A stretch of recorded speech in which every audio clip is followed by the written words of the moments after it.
ہم کریں گے ہر مظلوم کی حمایت۔ السلام علیکم، میں ہوں حورین فاطمہ اور آپ دیکھ رہے ہیں حمایتی نیوز HD چینل۔ نظر ڈالتے ہیں آج کی اہم خبروں پر۔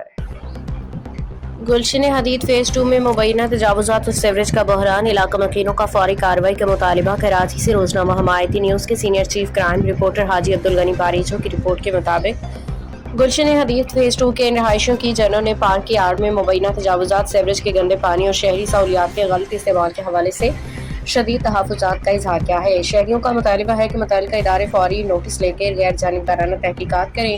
یہ مناظر ہیں گلشن حدید فیز 2 کے DA لائن کے، جہاں علاقہ مکینوں کے مطابق ایک پارک کے اطراف مبینہ طور پر سرکاری جگہ پر تجاوزات کی شکایات سامنے آ رہی ہیں۔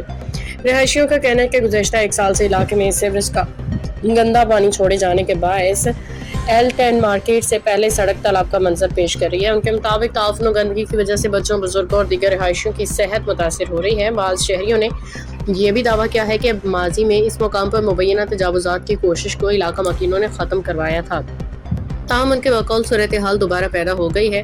کچھ رہائشیوں نے الزام عائد کیا ہے کہ سرکاری اسٹریٹ لائٹس بھی پارک کے اندر منتقل کر دی گئی ہیں، جبکہ بعض افراد نے دھمکیوں کا بھی دعویٰ کیا ہے۔ ان الزامات کی حمایتی نیوز آزادانہ طور پر تصدیق نہیں کر سکا۔ شہریوں نے commissioner Karachi, deputy commissioner millet, KDA، SBCA اور دیگر متعلقہ اداروں سے مطالبہ کیا ہے کہ مبینہ تجاوزات کی تحقیقات کی جائے، سیوریج کا مسئلہ فوری حل کیا جائے۔ اگر کسی نے سرکاری اراضی یا تنصیبات کا غیر قانونی استعمال کیا تو قانون کے مطابق کارروائی کی جائے۔ باخبر رہیے ہر جگہ ہر وقت، جانیے ملکی و غیر ملکی حالات و واقعات یقین کے ساتھ۔